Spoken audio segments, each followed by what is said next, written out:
স্বাগতম রহস্য আর আতঙ্কের এক অদ্ভুত যাত্রায়। আজ আমি নিয়ে এসেছি এমন এক বাংলা হরর কাহিনী যা আপনাদের টেনে নেবে গভীর অরণ্যের অন্ধকারে। বৃষ্টি ভেজা গোধূলি, নিস্তব্ধ পাহাড়ি গ্রাম, আর সেখানে লুকিয়ে থাকা এক অদৃশ্য ছায়া যার স্পর্শে সময় থেমে যায়, রক্ত হিম হয়ে যায়, কানে ভেসে আসে অজানা ফিসফিসানি, আর আপনাদের প্রতিটি শ্বাসে জমে ওঠে ভয়। শেষ পর্যন্ত কে বাঁচবে, কে হারিয়ে যাবে চিরতরে? চোখের পলক ফেলবেন না, কারণ এখনই শুরু হচ্ছে অরণ্যের অদৃশ্য ছায়া, যেখানে প্রতিটি মুহূর্ত লুকিয়ে আছে মৃত্যুর ছায়া। বর্ষার ভিজে সন্ধ্যা, জঙ্গলের ঘ্রাণে ভরা আর্দ্র বাতাস, চারপাশে কুয়াশার মতো ছড়িয়ে আছে। পাহাড়ি গ্রামের নাম অরণ্যপুর। এখানে সন্ধ্যা নামলেই বাতাসে এক অদ্ভুত গন্ধ ভেসে আসে, শুকনো পাতার সঙ্গে মিশে থাকা কোনো অচেনা ভয়ের গন্ধ। বহু পুরনো কাহিনী বলে গ্রামের পাশের বনটিতে নাকি এখনো একটা ছায়া বাস করে।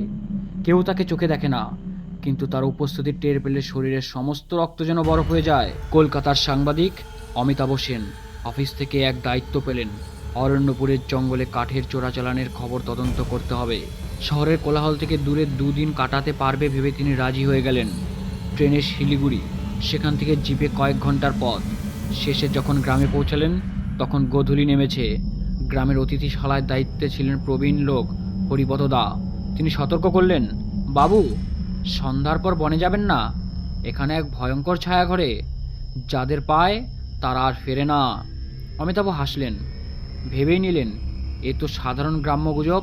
পরদিন সকাল, ক্যামেরা কাঁধে নিয়ে তিনি জঙ্গলের দিকে হাঁটলেন। ঘন অরণ্যের গভীরে প্রবেশ করলেন। এক অদ্ভুত নীরবতা ঘিরে ধরল তাকে। গাছের ফাঁক দিয়ে হালকা কুয়াশার রেখা নামছিল। হঠাৎ তিনি শুনলেন মৃদু ফিসফিসানি, যেন পাতার আড়াল থেকে কেউ কথা বলছে। কে আছেন? অমিতাভ ডাক দিলেন, উত্তর নেই, শুধু শুকনো পাতার শব্দ। অস্বস্তি হলেও তিনি এগোলেন। হঠাৎ দেখলেন একটা পুরনো মাটির পথ, সেখানে শুকনো রক্তের দাগ। ছবি তুলতে তুলতে লক্ষ্য করলেন পেছনের গাছের ছায়া যেন ধীরে ধীরে সরে আসছে। এক ঝলক স্পষ্ট দেখলেন মানুষের মতো গড়ন, কিন্তু পুরো ধোঁয়াটে কালো। মুহূর্তের মধ্যে তা মিলিয়ে গেল। সন্ধ্যায় হরিপদ দাকে ডেকে অমিতাভ ঘটনাটি বললেন। বৃদ্ধের চোখে আতঙ্কের ছায়া নেমে এলো। ওই ছায়া কোনো মানুষ নয় বাবু। বছর 20 আগে কাঠের ব্যবসায়ী মধুসূদন বনের গাছ কেটে মুনাফা করছিল। গ্রামের পুরনো দেবতার পুকুর ভরাট করছিল কাঠের ঘাট বানাতে। সেই পাপের পর সে বনে হারিয়ে যায়। তখন থেকে বন অভিশপ্ত। রাত্রি নামলেই ছায়া ঘুরে বেড়ায়। অমিতাভ হেসে বললেন, এসব কুসংস্কার। আমি কালো যাব, প্রমাণ সংগ্রহ করতে হবে। রাত 10টার পর অতিথিশালার জানালার বাইরে ফিসফিস শব্দ শোনা গেল। বাতাস থেমে আছে, তবু পাতার মর্মর। কানে এলো ক্ষীণ আহ্বান, ফিরে এসো বনের ভেতরে। অমিতাভ জানালা খুলে তাকালেন। চাঁদের আলোয় দূরে কালো একটা ছায়া দাঁড়িয়ে, চোখের মতো দুটো লাল বিন্দু জ্বলছে। মুহূর্তেই ছায়াটা গাছের আড়ালে মিলিয়ে গেল। তিনি নিজের চোখকে বিশ্বাস করতে পারলেন না। পরদিন দুপুরে অমিতাভ স্থানীয় যুবক বিপ্লবকে সঙ্গে নিয়ে বনে গেলেন। বিপ্লব বলল, আমরা সাধারণত ওই উত্তর দিকের রাস্তা এড়িয়ে চলি। ওখানে মধুসূদনের দেহ পাওয়া গিয়েছিল। ওরা পথ ধরে এগোতেই হঠাৎ প্রচণ্ড ঠান্ডা হাওয়া বইল। সূর্য ঢাকা পড়ল কালো মেঘে। হঠাৎ কোথাও থেকে কুকুরের হাহাকার ভেসে এলো। মুহূর্তেই চারপাশ অন্ধকার হয়ে গেল, যেন সন্ধ্যা নেমে এসেছে। তারা দেখলো গাছের ফাঁক থেকে ধোঁয়ার মতো কিছু উঠে আসছে। ধোঁয়া ধীরে ধীরে মানুষের আকার নিচ্ছে, ঠিক সেই ছায়া। বিপ্লব চিৎকার করে দৌড় দিল। অমিতাভ কাঁপতে কাঁপতে ক্যামেরা তুললেন, কিন্তু লেন্সে শুধু কালো কুয়াশার ঘূর্ণি ধরা পড়ল। তিনি অনুভব করলেন ছায়াটা ধীরে ধীরে কাছে আসছে। ঠান্ডা বাতাস গায়ে ছুরির মতো বিচ্ছে। ছায়া মিলিয়ে গেলে অমিতাভ লক্ষ্য করলেন কাছেই পাহাড়ের গায়ে একটা সরু ফাটল। ভিতরে ঢুকে দেখলেন গুহার ভেতর পুরনো কাঠের বাক্স, চারপাশে মোমের গলতি মোমবাতি। বাক্স খুলে পেলেন মধুসূদনের ডায়েরি। সেখানে লেখা, দেবতার জমি দখল করার পর থেকে আমার পেছনে অন্ধকার হাঁটে।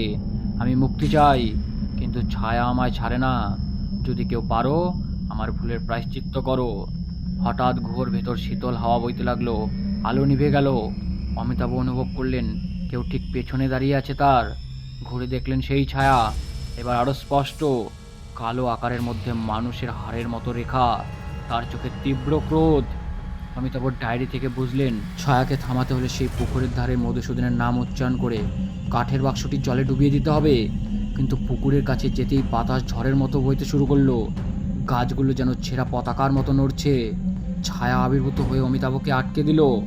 তিনি সাহস জুগিয়ে মন্ত্রোচ্চারণের মতো করে মধুসূদনের নাম বলতে লাগলেন, বাক্সটি পুকুরে ফেলতেই পানির ওপর অগ্নির মতো আলো ঝলসে উঠল। ছায়া একটা বিকট চিৎকারে করে ধোঁয়ার মতো আকাশে মিলিয়ে গেল।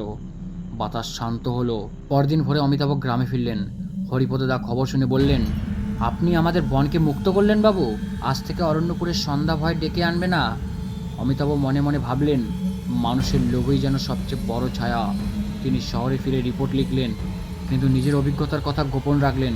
হয়তো বিশ্বাস করবে না কেউ। তবু রাতে যখন চোখ বুজে শুয়ে থাকেন, মনে হয় দূরে কোথাও পাতার আড়ালে এখনও সেই ছায়া তাকিয়ে আছে। অরণ্যের অদৃশ্য ছায়া শুধু এক ভয়াবহ কাহিনী নয়, এটি মানুষের পাপ ও প্রকৃতির প্রতিশোধের গল্প। জঙ্গলের ভেতর যে রহস্য লুকিয়ে থাকে তা সবসময় চোখে ধরা পড়ে না, কখনো তার নিঃশব্দ ছায়ার মতো আমাদের শিরদাঁড়া বেয়ে নেমে আসে।